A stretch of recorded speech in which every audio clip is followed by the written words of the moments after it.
Good afternoon. Welcome to the Bella Vista Historical Museum.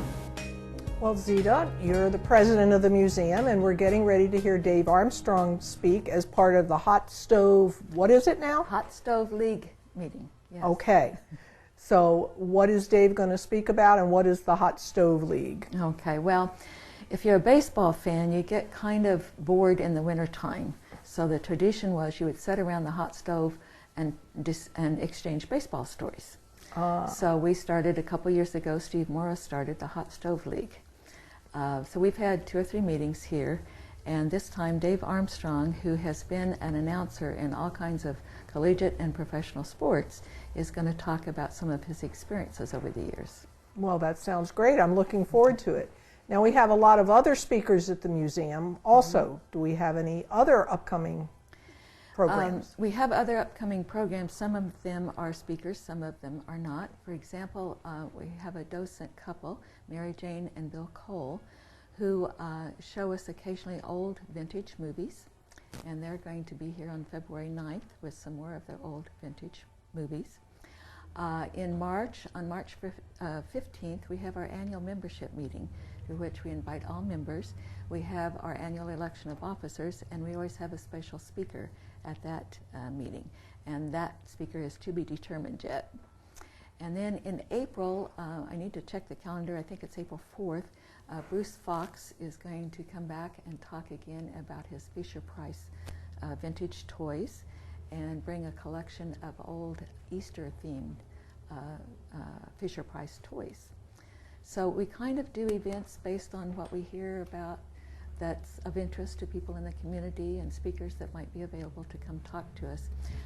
Separate from that, the Bella Vista Civil War Roundtable started meeting here last May, and they are on a definite schedule the first Thursday evening of every month at 7 p.m. and they have speakers talk about different aspects of the Civil War. And they have speakers now lined up into early 2021. So that's going to be an ongoing program, hopefully from here on out. Well, that's fantastic. The Fisher-Price toy display that's here now is wonderful. And how long will that be here? The one that's up now is Disney and circus-themed toys, and that'll be up. We've decided to leave that up through the end of February. And then the 1st of March, Bruce is going to come back and put up his Easter-themed toys for a couple of months. That's fantastic. Now, the museum has been here how long? It was opened originally in 1985. The Bella Vista Historical Society was organized in 1976 as an outgrowth of the bicentennial celebrations. And then they opened the building in 1985, added on a room in 1995, and another room in 2015. So what we have today is kind of a evolving process over the last 30 plus years. Great. And what are the hours? We're open every afternoon except Monday and Tuesday. So we're open Wednesday through Sunday from 1 to 5. And the cabin, our new settlers cabin? We have our settlers cabin that we got here on the grounds in March, and it is open to be viewed any time that the museum is open. Well, thank you, Zita. Okay. I sure appreciate it. Thank you for having me. Okay, Zita, thank you so very much for welcoming us here, and let's go see what Dave Armstrong has to say. Play ball! Thank you. Thanks, Chuck.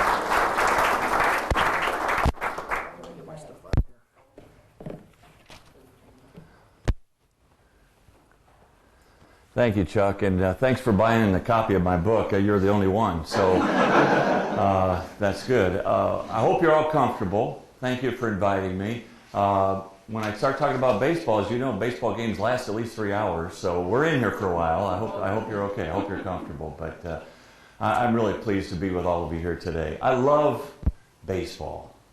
I love a double in the gap, a relay from the warning track of the outfield, digging in at the plate, a towering home run. I love the outline of the field against the backdrop of the pristine, perfectly mown green grass. I love the history of baseball, each generation compared with the past. And I love the stories from that past. Bobby Thompson's shot heard round the world. The story? Well, come to think of it, any story about the Bambino, the Sultan of Swat, Babe Ruth. The story of a doomed Lou Gehrig. playing in more than 2,000 straight games, and then while knowing his days are numbered saying, "I consider myself the luckiest man on the face of the earth." I love that. I love the fact that now, many, many years later, Cal Ripken of the Baltimore Orioles played in more consecutive games than the man they called the Iron Horse. Oh yeah, I love the nicknames of baseball, the Yankee Clipper, Crime Dog, and Mr. October. I love the game, I love its smells, the freshly cut grass, a rosin bag, a leather glove. I love the colors of baseball. Purple seats at Coors Field, the green monster at Fenway, the big red machine in Cincinnati. I love the sounds of baseball, the crack of the bat, the pop of the ball and the catcher's mitt, the buzz of the crowd, organ music, vendors squawking in the stands. I love baseball, don't you? Don't you just love the stats, the strategy, the signs, diving catches, bases loaded, a suicide squeeze? I love the stats, the records that stand the test of times, rotisserie leagues, little leagues, moms and dads watching Junior try to play like the Junior in Seattle. I love opening day, the All-Star game, and the Fall Classic. I love baseball's memories. Memories of the Pine Tar game in New York. Memories of Joe Carter dancing around the bases in Toronto. Memories of that called shot in Chicago. Or how about Kirk Gibson's fist pump in L.A.? I love Sandy Koufax in Dodger blue, the Mick in pinstripes, the splendid Splinter in Red Sox. I love kids playing baseball, out on the sandlots, getting caught in a pickle, right field's out, swing batter. I love baseball, sitting in the stands on a warm summer's night, keeping score the way my dad taught me. You know, a man once wrote that baseball is a game for America. He was right then, he's still right. Baseball. I love this game. You know, I wrote that poem in 1994. Now, many of you who follow baseball know the year of 1994. It was the year of the strike. And it was the second time in the history of the game, starting in 1903, where there was no World Series. The only other time was 1904. So they had a World Series in 03, not in 04. Then through World War I, through World War II, through the Korean conflict, through the Vietnam War, all of that, nothing stopped baseball until the baseball strike of 1994. Now at that time, I was broadcasting for the Kansas City Royals. It was my second year and I was having the time of my life. I grew up in Detroit wanting to be a broadcaster. I don't know where I got this dream. I have no idea except just listening to the radio to WJR and Ernie Harwell, listening to Tiger Baseball. And I thought, gosh, that sounds like that'd be a fun thing to do. I knew I wasn't good enough to play the game of baseball, certainly not at that level.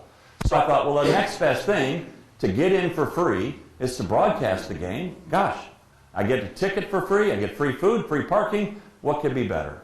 And so I started this lifelong dream at the age of 7 or 8 years old of trying to be a baseball broadcaster. And I would make my family suffer through the half a dozen games or so that were televised back then. I would turn down the sound and I would do my very, very rough play-by-play. Then on to John Brown University I went, where I started to work for KJBU, the campus radio station, which had a mighty 10 watts of power. Now think about that for a second. An average light bulb has 60, 75 watts. We had 10 watts of power, which means that if you left the studio, you couldn't hear us. And to test this out, one time I had a $20 bill in my pocket, and I was playing records, and I said, for anyone out there who is listening, I have a $20 bill in my pocket. I will give it to the first person that calls. No one called. So I just started like, well, this is useless. But that's where it all began. And then for years and years, I went through Chanute and Coffeyville and Hayes and Wichita and all these stops along the way, paying my dues. And then in 1993, I got the call from the Kansas City Royals to become their announcer. This was 17 years after I'd started my broadcast career. A dream come true. So in 1993, I started broadcasting for the Royals. In 1994, believe it or not, the Royals were actually pretty good. And in 1994, I think we were only a game out of first place when the players went on strike in early August. And I thought for sure they would get this thing settled, the millionaires and billionaires fighting over this, and it was all us little guys that were getting lost in the shuffle. Why can't these guys settle this strike? And of course, as you know, it didn't until the following season. They even tried different players at the beginning of 1995. Well, in 94, I'm driving home, and here I am in the midst of all of this thinking, I'm having the time of my life. My dream finally comes true of being a big league broadcaster, and these millionaires and billionaires can't figure it out. I'm so frustrated. And to be honest with you, as I'm driving along 435 home from Royal Stadium to my home in Overland Park, Kansas, I was a little bit mad. I was a little bit frustrated. And I got home and I was like, man, I'm so mad at these guys for going on strike. I'm so mad that baseball is probably going to be stopped this year. This is ridiculous. And then I started thinking, you know, I just love this game. What do I love about it? Why do I love it so much? And that's where I love baseball came out. I amended it a little bit. The purple seats at Coors Field wasn't part of the 94 poem because they didn't have Coors Field then. As those Rocky fans will know, Coors Field started in 95 with their wild card year.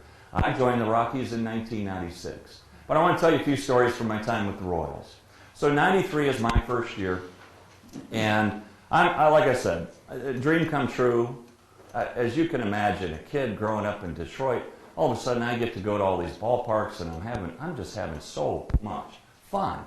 And sometime around midway through this 93 season, our hitting coach came up to me and he said, listen, when we go on the road, we like to take what we call early batting practice. It's way before regular batting practice, which is usually around 3 o'clock, 4 o'clock in the afternoon. It's around 2 o'clock in the afternoon. If you want to come out and not take batting practice, but you want to come out, we were always looking for guys to shag fly balls. You want to shag fly balls? I said, are you kidding me? You mean I get to bring my glove and stand out in the outfield in the Major League ballpark? Yeah. Yeah. Okay. Next city we got to go to was, guess where? Detroit. So you know where I went.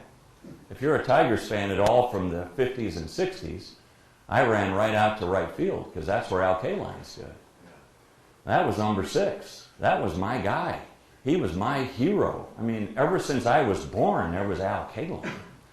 And so I ran out to right field, and I'm standing out there, and I can't believe that I'm living in this world. And who would be standing right next to me, shagging fly balls, but number 5, George Brett. Future Hall of Famer, his last year playing baseball. I'm here, he's here, and we're shagging fly balls together. And I look out in the center field bleachers, and my dad, who, by the way, is with us here today, 93 years old just this week. Dad's just say hi.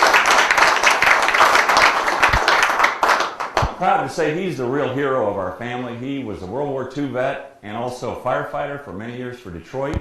Well, anyway, firefighters did make a lot of money back then, and so we would go to Sunday doubleheaders and sit in the center field bleachers. And I think it was $1 to get in, and my dad would give me $1 for concessions, which you think, how can you do it? But Cokes back then were only $0.25. So I'd space it out. I'd get 4 Cokes in the doubleheader. I was good to go, you know. This was awesome. My dad always bought a scorecard from the Catholic nuns on the way in, and he kept score, and we watched the doubleheader of Tiger baseball back then.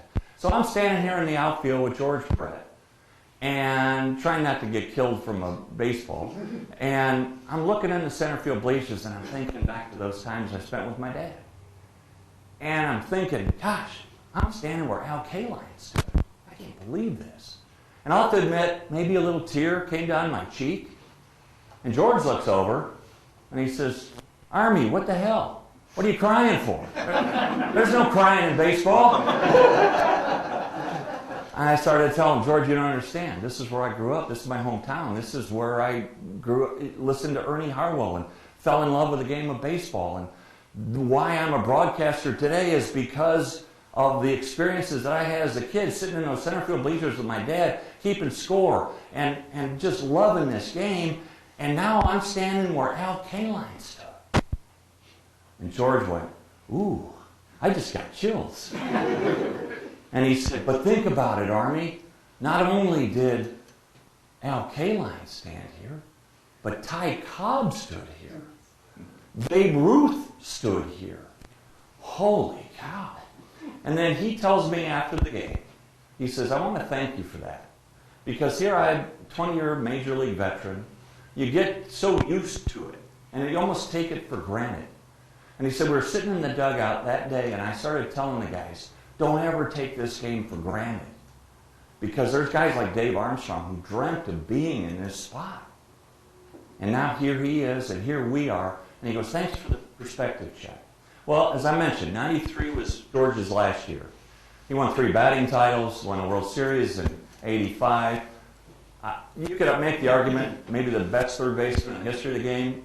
Phillies fans would probably disagree and say Mike Schmidt. You might have another favorite, but he's up there. He's in the conversation of one of the best third basemen in the history of the game. So as 93 is going on, around the first part of September, he says to me, hey, don't tell anybody. I don't want this for public knowledge, but I'm going to retire at the end of the year. I said, oh, no, George, you can't retire. I'm just starting. And he said, no, he says, I've had a great life, great career, but I just can't catch up to the fastball the way I used to. You know, it's not as much fun. I'm only hitting 240, which today you'd be a millionaire hitting 240. But he says, I just can't do it. It's time. It's time.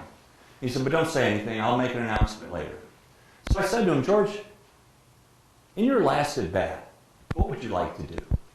Now, if it were me, I would have said, I'd like to hit a walk-off home run, bottom of the 9th inning, and, go off into glory. You know what he said? I thought it was the classiest answer. He said, what I'd really like to do is hit a routine ground ball to first base, or to second base, and run hard to first, just to show the kids that's the way the game should be played. I thought, wow, how cool is that? Well, for the record, his last game was at Texas Stadium, old Arlington Stadium. I mean, before even the ballpark in Arlington, before the new one that they just built. This was old Arlington Stadium. Well, it was not only George Brett's last game, but it was also Nolan Ryan's last game. And so 2 of the game's icons are retiring on the same day. Both of them surefire first ballot Hall of Famers, which they were. And so when George came to the plate, I relayed this story about how his last at bat, he'd like to hit a routine ground ball to second base and run hard to first. For the record, his last hit in the major leagues, his last at bat, was a base hit. And I think the shortstop let it go by just as a pay homage to George, but that's for others to decide. But anyway, as George is coming up and we're talking and we're having a great time, Paul Splodorf is my partner, and we're just having so much fun relaying. He of course played with George, and he was telling some stories about George Brett and all this.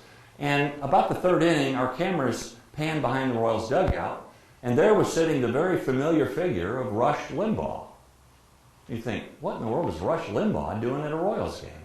Well, before he turned into this radio talk show host, Rush used to work for the Kansas City Royals organization. His job was to decide who would sing the national anthem that night. That was his only role at the Royals. Now, I'd say he's come a little way since then, or maybe you say otherwise. I don't know. I'll let you decide. But anyway, there's Rush, and so I hit what we have in the broadcast terms. We have what we call a talkback button. It's a little button on our box that allows us to mute our mic to the crowd and talk to our production truck. So I asked our producer, hey, Kevin, can somebody go and find Rush Limbaugh behind the dugout and see if he'll come up and join us on the broadcast? So they did, and of course, Rush never misses an opportunity to get behind a microphone. So he comes scurrying up to the booth, and we start talking about George Brett, and he's got some great stories. After about 2 or 3 innings of this, I said, well, Rush, here you are, this nationally known talk show host talking about politics. Did you ever think maybe one day you'd like to be a baseball broadcaster? He looked at me and he said, are you kidding? He goes, that was my dream growing up. I listened to Jack Buck and Harry Carey on the radio. Grew up in Cape Girardeau, Missouri. Big Cardinals fan. I always wanted to broadcast baseball. And so I said, well, Rush, this is not like Make-A-Wish or anything, but you're here. Why don't you go ahead and take over? Call a little play-by-play. Really? Yeah. Well, the problem was the Royals had a pitcher by the name of Ippolito Pichardo on the mound. Right? Now, it doesn't roll right off your tongue unless you've said it a few times. So Rush's call went something like this. Well, here's Hippolito Picardio. Close enough. Manuel Lee, light-hitting shortstop, was up for the Rangers. Pichardo's first pitch was a slider low and away. Lee barely got the end of the bat on it, hit a little soft liner that was curving over the first baseman's head down the right field line. And Rush said, "There's a little soft liner over the first baseman's head, and hey, they're not going after the ball." And I'm thinking, oh great, this very first thing he says is wrong because it's a foul ball. And so I said, almost in a whisper, "Well, Rush, it's a foul ball." And if you know anything about Rush at all, you know he is never wrong. And he said, "No, it's a fair ball, and for some inexplicable reason, it's rolling around in the right field corner, and they're not going after the ball." So Paul Splitart said, "Well, Rush, the umpire has called it a foul ball." "The umpire's wrong!" The manager of the Rangers at the time was a guy named Kevin Kennedy. He comes storming out of the dugout, and Rush says, "See there, the manager of the Rangers, he agrees with me too, that should be a fair ball." And I said, "Rush, this might be the first time in history a Kennedy has ever agreed with you about anything." He looks at me and he goes, "Good line." Took the headset off, and I've never seen him since. So again, growing up in Detroit, growing up, son of a firefighter, growing up with the dream of being a baseball broadcaster and having that dream come true. I mean, as Vince Scully once said, I'm a very ordinary guy who's had a chance to live an extraordinary life. That's exactly the way I feel. It's exactly the way I feel. And I've had a chance to meet all of the guys that I worship, not just the ball players. I mean, I've met every Hall of Famer you can think of. They would come through a booth, or I'd, meet Hank Aaron or Willie Mays or Ernie Banks. I mean, just the list goes on and on and on. But for me, the heroes of mine were not just the players, but the broadcasters. And so for me to go to Detroit and get the chance to meet Ernie Harwell, meet the guy, the reason that I was in this. And I remember shaking hands with him down on the field. I said, "Mr. Harwell, I just want to tell you what an honor this is for me to meet you. I grew up in Detroit, listening to your broadcasts, and I never could figure out, one of his signatures was when a foul ball went up into the crowd, it was a way for him to honor all the radio affiliates. And he would say, there's a foul ball, and there's a man from Ypsilanti, Michigan who made the catch on that one. And as a kid, I thought, how does he know everybody in the bathroom? This is amazing. And so I relayed that story to him, and he laughed. And then, of course, his famous saying was, when someone would stand there and look at a called third strike, he would say, he stood there like a house by the side of the road. I mean, he just had a cool way of describing things. And so when I said, listen, you're the reason I'm in this, he looked at me and he said, don't blame that on me. And I said, no, I don't blame you. And I remember this 94 season at Old Tiger Stadium. The broadcast booth at Tiger Stadium, it's hard to describe this, but it is literally closer to home plate than the pitcher's mound. It is literally closer to home plate than the pitcher's mound. And so it's a little scary, to be honest with you, because a foul tip comes back fast. And so I made the habit of bringing my glove, from my time of shagging fly balls. I brought it up in the booth with me. And Split would always make fun of me and say, you're like Michael Jackson, you're wearing a glove for no apparent reason. And one time, a foul ball came back and hit the wood, the wood facing of our booth, right next to my head. It was this far away. And it shattered the wood.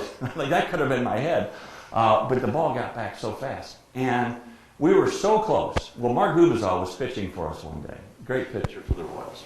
And great guy, too. And the umpire was Durwood Merrill. And Durwood had a very tiny strike zone this day. I mean, tiny. He was squeezing both pitchers. And Split's watching this after 3, 4, 5 innings. He's frustrated. Like, oh my gosh. These poor pitchers. Split's already up. Gubizal's already up to about 100 pitches in the 5th inning. So we go to commercial break between the 5th and 6th inning. And Split stands up in the booth. And he takes his headset off and he starts yelling, "Hey, Dumbwood! Dumbwood!" And And I'm looking up at him from my chair, and I'm like, I'm tugging on his sport coat, like, what are you doing? What are you doing? He's, Durwood! Finally, Durwood Merrill turns around. Hey, Spud, how you doing? He goes, quit squeezing the pitchers. This game's going to take forever, you idiot. And I thought, oh my gosh, he's going to get kicked out. Now what do? I have to broadcast the rest of the game myself. So he sits down, and I looked at him and I said, a little history? He goes, just a little. Just a little. Well, from the Royals, I got a chance after the 95 season. This was a state of baseball, which was really an interesting era of the game. This was a time in which they had just suffered through the strike in 94. 95, attendance was down all throughout baseball, except in Colorado, where they were selling out everything at Old Mile High Stadium then. And the Royals were a team that was being talked about, not for expansion, but for contraction. They were having serious talks about eliminating not one, but two baseball teams, and the Royals were on the chopping block. At that same time, and for the only time in my broadcast career, someone came courting me, and it was the Colorado Rockies. And they were going to replace Charlie Jones as their original announcer with Dave Campbell, and they wanted someone younger, someone maybe more energetic. I don't know what the reason was, but they called me out of the clear blue. Hey, we've heard a lot of great reports about you. We'd like you to join our organization. And I thought, wow, that's great, but I've been a Royals fan since I got out of John Brown University and started off in Chanute and all these places. I've known the Royals since 1976 and lived with them through all their heyday and all the playoffs and World Series championship in 85 and really like Kansas City, but to be honest, I'm a little nervous whether the Royals are even going to be in existence. So I said, well, I might as well take an interview. So they flew me out there, first class, set me up in a suite in a hotel in downtown Denver, had limos. I mean, it was awesome. I mean, I was like, wow, what happened? And I couldn't say no. I couldn't say no. They couldn't have been nicer. They couldn't have been better to me. They offered more money. They offered so much more security. And so I said, yeah, let's do this. So I started broadcasting for the Rockies in 96. Now, you Rockies fans will know that was the Blake Street Bomber era. Lots of fun. I mean, one year we had 4 guys hit 40 home runs. We had a game at Coors Field on a Sunday afternoon, I'll remember it for the rest of my life, that ended 16-15 against the Los Angeles Dodgers. And this game that lasted maybe 4.5 hours. I didn't care. I was having fun. It was really like a softball game. I mean, it was like whoever had the last at bat you knew was going to win because everybody was scoring every inning. And Coors Field, the thing that made Coors Field at that time score so many runs, was not just the home runs, and there were those, but it was the expanse of the outfield because they had moved the fences back because you had to for altitude. The outfield, we used to call it the Ponderosa. It was this wide expanse, and it was impossible to cover it. So there were a lot of single, doubles, triples hit at Coors Field. There were always guys on base and always things happening. And in this game in particular, against the Dodgers, Eric Young stole 6 bases in that game. And so after the game is over, I go out to where our production trucks are, and there I see the very familiar figure of Vin Scully, like this. And I'm worried, because he's like 80 years old, right? And I'm like, is he okay? So I go up to him, Mr. Scully, are you okay? And from his crouch, I don't know how you do it, kid. Do what? I don't know how you call 80 games at this place. What do you mean? This is where the fat lady never sings. I said, good line, Ben. I'll use that from now on. You know, one of my greatest pleasures was to be around guys like Vin Scully and Ernie Harwell and Jack Buck and Harry Carey. And I loved asking them a million questions. And Vin was the best. Because after a game at Dodger Stadium, he never left right away. He wanted the crowd to leave because he was so popular, and still is, in Los Angeles. It would have taken him hours to get out. He'd been signing autographs for his whole life. And so he would always wait. Well, we had to wait for our team bus to take us back to the hotel. And so we would sit, just he and I, in the press room, and I would just tee him up on stories about Duke Snider or Roy Campanella or anybody, Tommy Lasorda, whatever. And he would just wax nostalgic about his time, and how he learned how to broadcast from Red Barber and all that. And I learned so much from him. And then I learned in other ways from guys like Harry Carey. You know, how much fun was he? Harry, he got away with murder on the air. I don't know how he did it. But one time he was broadcasting a game at Wrigley. And he always cheered hard for the Cubs, right? You knew where he stood. Well, the Cubs were up in the 9th inning at Wrigley. There's 2 outs. The Cubs are going to win this game. They're up by 2. 2 guys on. Here's a little soft fly ball to left field. Vizcaíno's camping under it. He lost the ball in the sun. How does a guy from Mexico lose the ball in the sun? Now, if you said that today, you'd never get away with it. He was classic. He first time I met him, I was standing behind watching our hitters take batting practice. And he comes up behind me and goes, "Hey, kid, I'm Harry Carey." Of course, you know, got big glasses. "Yes, sir, Mr. Carey." I started introducing myself. He didn't care who I was.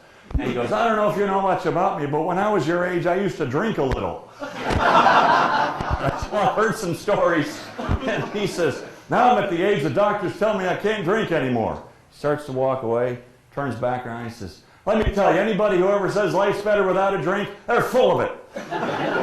And he walked away. I remember our booth was right next to his. So all we had was a glass partition between us. I mean, I was literally this close to Harry broadcasting a game. And so 7th inning comes, you know, take me out to the ball. He grabs the mic and he's doing the thing. And it's one of these July days in Wrigley where it's 100 degrees and 100% humidity and we're all just soaking. And he's doing take me out to the ball game. And he's doing the whole thing. And when he gets done, he literally throws the mic out the window. Fortunately, it was on a cord. The engineer's scrambling for it. And he sits back down and still like, "I'm going to die." He was a classic. He was a classic. Jack Buck was the guy that, oh my gosh, I love this guy. Here, I'll tell you a quick story about Jack. Because these guys were my idols. So I've got good friends who are both the producer and director of Cardinal Baseball on TV. And after a game one time in New York, they were sitting at the hotel bar, and Jack came in and he said, "Hey, can I buy you guys a drink?" "Oh, sure, Mr. Buck, thank you." And so they sat and they each had a glass of beer or wine together. And Jack says, "Well, listen, I'm going up to bed." And he said, "Bartender, these 2 guys are my friends. Whatever they want the rest of the night, put it on my room. Good night, fellas." Goes up to his room. Now these guys, they're fun. They decide to play a little joke on Jack. They start buying rounds for the bar. They're having fun. They run the tab up to about $600. Right? And so now the next day, getting on the team bus, they're already sitting in their seats, each with $300 in their pocket, ready to give it to him. You know, they're just waiting for his reaction of how mad he's going to be about $600. So they're sitting there. He comes on the bus, starts walking down the aisle of the bus, walks right by him, doesn't say a word, gets about 5 rows behind, and then comes back, leans into both of them, said, "That the best you could do?" So they were like scrambling for their money. "No, Mr. Buck." He goes, "No. I said it was on me. He wouldn't take their money." That was Jack. That was Jack. One time, when I went to John Brown, we had our athletic director and our baseball coach was a guy by the name of Wally Moon. How many of you ever heard of Wally Moon? Remember the old moon shot at the LA Coliseum when he first joined there? He was a Rookie of the Year in 1954. Beat out a guy by the name of Henry Aaron for Rookie of the Year in 1954. But he was there and while I was at John Brown, and I have a fellow Golden Eagle along with me here today, and he'll stand up. I think he'll agree to this. Wally wore a distinctive aftershave. I don't know what it was, but it was strong and it was distinctive. All right, so I remembered this aftershave. Every time you'd be around Wally, there was this aftershave. So now, flash forward. This is from '75 all the way up to 1996, 97. right? 20 years later. I'm in St. Louis, broadcasting a game between the Rockies and the Cardinals. And about 6th inning, I've got to take a bathroom break. And I come down the hallway, and I smell this smell. I'm like, wow, that smells like Wally Moon. Wouldn't you know it, coming out of the men's John is Wally Moon. And I said the dumbest thing I've ever said to anybody in my life. Wally, I smelled you before I saw you. I says, well, I don't know how to take that. But then he came and joined us, and we reminisced about time at John Brown and all of that. He was there just visiting the Cardinals, and you know, because he used to play before he went to the Dodgers. He was the Cardinals Rookie of the Year, and he was there visiting with Jack Butt. I had so many great memories. I see these Cardinal things, and it just stories pop into my head. And I'm thinking of the year McGuire hit all those home runs. And our left fielder, Dante Bichette, was standing out there in left field in St. Louis. And the guy starts heckling Dante Bichette. Hey, Dante, you better back up. He's going to hit it over your head. And Dante is almost on the warning track as it is. And he doesn't say anything. He doesn't turn around. And all of a sudden, next pitch, McGuire hits one up into the upper deck in left field. Dante didn't even move. He just turned around, looked at the fan, and said, hey, you better back up. He just hit it over your head. I could go on and on. I'm going to end with this. Baseball, Ken Burns did a wonderful documentary about baseball years ago. And one of the stars of that documentary was a guy by the name of Buck O'Neill. Buck played in the Negro Leagues, coached briefly in the major leagues. And Buck was an icon in Kansas City, but no one outside of Kansas City really knew Buck O'Neill. I did because of my time with the Royals. And while I was with the Rockies, Buck came to Colorado to speak. Buck O'Neill made more money, God bless him, in his 80s and 90s than he did throughout the rest of his life because of the baseball documentary. Go around, and he was just oh my gosh, a captivating personality. And so I had a chance to introduce him when he came to Colorado to speak. And I wrote this poem, sort of in his honor. Once upon a time, more than a century ago, more than a civil war ago, there stood a group of 18 men in a pasture ready to do battle in a very different way. Those men, farmers and laborers by trade, invented what we now call our national pastime. Once upon a time, a stick and a crude ball were the only tools used in this new craft. Rosin and spikes and even leather gloves were tools for future generations. This game, so perfect in design, captured a nation torn apart by the blue and the gray, but now brought back together by a ball and a strike. Once upon a time, there was the Black Sox scandal. Naysayers said the game will never survive. But then along came the Babe, the Sultan of Swat, with a swing mightier than any scandal. Babe Ruth changed the game almost single-battingly.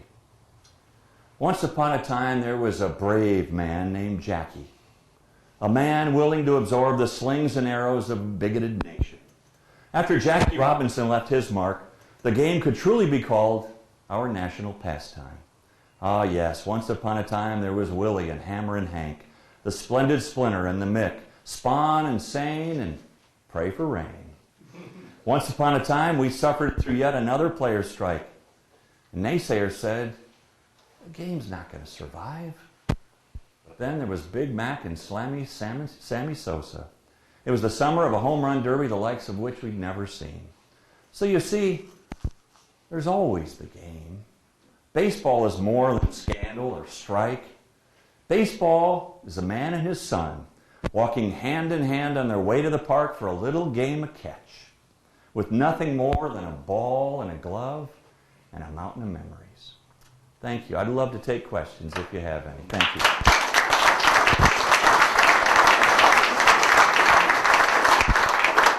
Okay, I'm sure there's questions out there. I'd like to ask one. Okay. Being a Brewers fan now, Yes, sir. obviously, grew up a Milwaukee Braves fan, so the Hammer and Hank hit home because that was my hero early on. Of course. But with the Brewers, I have an affinity for an announcer by the name of Bob Uecker. Oh, one of my favorites. So do you have any stories about Bob? I do. Bob Uecker, well, Mr. Belvedere. Bob Uecker is bigger than life, and he is such a wonderful human being, first of all. One time when we were playing the Brewers, this was at Old County Stadium, right? And this is before the Dome and all that. Old County Stadium, and we had a Thursday day game, which we didn't televise. So I wasn't working that day. And in Old County Stadium, where he broadcast, there was a row of seats with an aisle right in front of him. So I decided to sit down there, watch the game, and I could hear his broadcast. I could hear him talking. Well, this was one of those games where the Royals got up early, and they were leading by 7-8-0 by the third or fourth inning. And so the Brewers brought in a pitcher, I can't remember his name, they brought in a pitcher out of the bullpen, just mop-up duty, really. I mean, you have pitchers on your staff that are there just to eat up innings, and so that's what this guy was doing. And he was actually pitching pretty effectively, and the Royals already know they're going to win the game, so it starts to move along pretty quickly. Well, Bob starts telling a story about this pitcher. And he says, you know, I want to tell you a little bit about this guy. And he said when he was a kid, he was really troubled. He was orphaned early on, and he was going nowhere fast. He was from the other side of the tracks. His life was a mess. Until in the 4th grade, he ran into a teacher by the name of Mrs. McGillicuddy. And Mrs. McGillicuddy took this kid under her wing and changed his life. And this story went on now for 2 or 3 innings. It just kept going. It kept building. And I'm like, wow, that was fascinating. So after the game was over, I said, Bob, I really enjoyed listening to your broadcast today. And he said, well, thanks. And he says, it was a horrible game. I said, well, yeah, but you made it really fun because I love that story you told about the pitcher and Mrs. McGillicuddy. And he looks at me and he goes, yeah, I made the whole thing up. I said, you what? He goes, well, I do it all the time. He goes, I get bored in the game, I just make stuff up. So when you're listening to a Brewers game, you don't know whether it's fact or fiction. You never know. You never know. Anybody else? Yes, sir. You must have started out broadcasting what, AA or A-ball? You know what? I never did. Here's my path, and this is the craziest story. So so I'm working small-town radio in Chanute and Coffeyville, and then started working television. And I was a sports anchor in Wichita, Kansas, at an affiliate called KSNW, it's an NBC affiliate. And for whatever reason, our station management, this was in the early 80s, decided to buy a production truck. And what it was an old RV, and they gutted it, and they put in, monitors and stuff. And we went all around the state of Kansas broadcasting about anything that would move. We broadcasted. And so I got a chance to do a lot of play-by-play. Well, up until then, outside of doing baseball, I really hadn't done anything. I hadn't really done much baseball. Well, flash forward, I got a chance to work with Raycom, doing the Big 8, doing the Big 12, doing some stuff for ESPN. And one year, 1992, I did the Little League World Series on ESPN. And that was my only baseball experience. I didn't call single A, double A, triple A, nothing. And honestly, I sort of lied. Don't tell them now, but at the time, I was going to turn my tape in. We had little videotapes, and I had a highlight reel of this Little League game. And so I called the station that was going to do the Royals games, and I got a hold of the general manager, and I said, I was living in Tulsa at the time, and I said, listen, I'm going to be in Kansas City next week on business, and I'd love to come in and drop off my tape and meet you. He said, good, what day are you going to be here? Well, now I'm caught because I really wasn't planning on going at all, but I said, well, I'll be there Tuesday through Thursday of next week. And he goes, why don't you come in Wednesday? I said, I'll be there. So I went up to Kansas City, and I handed him my tape, and he said, why should we hire you as our Royals announcer? Look at all this. And he literally had 150, 200 tapes. And a lot of, I'm looking at the names on there, and these are guys you would recognize that are already doing Major League Baseball. And they had applied for this job. And I came up with the logic, and it seemed right to me at the time, since I was already doing Jayhawk basketball for this same television station, I said, now it gives you a year-round presence in the market. Now I'm your guy in both the winter and the summer. And he goes, that makes a lot of sense. And so I went from, I'm sure, the bottom of that stack of tapes up to being one of the front runners. And then I had to then convince the Royals that I could do this with no real baseball experience. And my speech to them was, and this is what I say now as a realtor, I've never been a realtor before, but I can do it, and so now as a baseball announcer, I said to Herc Robinson, who was the general manager of the Royals at the time, well, Mr. Robinson, with all due respect, Vin Scully did his first game once upon a time, and so did Harry Carey, and so did Jack Buck, and so did Ernie Harwell, and so did any number. They all had their first shot. I'm asking you to give me my first shot. I promise you won't be disappointed. And he did. And he did. Best sales I ever made. Really? I moved here in February '93 from Overland Park. Oh, okay. Now, where did you live in Overland Park? 143rd and Antioch. Oh, okay. Yeah, down I south. was on the Brooker's Golf Course. Oh, yeah. Remember the I know one right I- where it is. I sure do. Great golf course. Yep. I've Great never. place to live. Great place to live. Great place. Yes, sir. What brought you to John Brown University for college? Okay, true story. In my family, growing up in Detroit, didn't really know anybody that went to college. Didn't have anybody in our family that had gone to college. Didn't have any relatives that went to college. Didn't have any friends that went to college. And in our school, Cody High School in Detroit, you weren't really even encouraged to go to college. You were just get your high school diploma and get out and we'll go work in a factory. My dad, who was a firefighter, wanted me to be a firefighter. And I'm not that brave. And I told him that. I said, I'm sorry, I'm not as brave as you. I'm just not. I can't imagine running into a burning building. But I'm brave enough to get up and talk to a group of people, but not brave enough to do that. And I said, Dad, I want to go to college. He said, okay, go to college. Well, John Brown had a singing group by the name of Sound Generation. I don't know if they still have it or not. But anyway, at the time, it was sort of like, I don't know, the Osmonds or I don't know what they were, but they had, so they came to our church in Detroit. I'm sure Goodwill Mission or whatever. And I remember they had 3 of the prettiest girls I'd ever seen. Oh my gosh, so I got to go to this school. And they had an application, I filled it out, they accepted me. And at that time, my mom and dad were already starting to flirt with the idea of coming to Arkansas. They had started when I was 12. My mom went to a builder show in Detroit at Cobo Hall and won a free 2-night stay, 3 thing, go, And so they went and heard the pitch, didn't buy. Wouldn't you know it, the next year they won again. I mean, what are the odds? And so we went back to Cherokee Village, eventually bought a piece of property there, traded that in for a piece of property at Hot Springs Village. And so I knew they were going to, when my dad retired from the fire department, he was going to move to Arkansas. So it made sense to me to go to John Brown.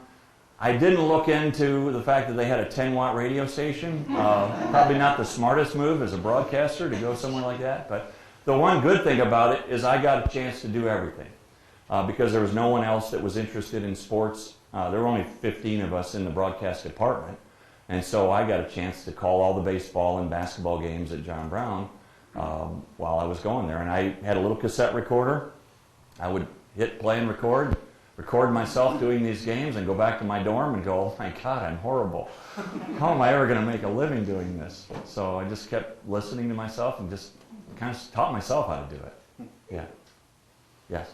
What are your memories of the '68 World Series? Oh, everything. I love coming back and beating the Cardinals. Sorry. I remember that was the year Denny McClain won 31 games, and he was the star coming into it. He and Bob Gibson. Bob Gibson had an ERA of 1.12, if I'm not mistaken, that year. That was the last year of the high mound, and they lowered the mound after that. So it was Gibson, and it was Denny McClain. And wouldn't you know, a fat little guy, fat little lefty named Mickey Lolich stole the show and won 3 games and came back on almost no rest to pitch Game 7 against Gibson. And it was a great comeback. They're down 3 games to 1. Huh? Sorry. It was a great comeback. It was a great comeback. And that's a World Series where the Cardinals can't complain about the first base umpire who screwed you out of the whole World Series like in '80.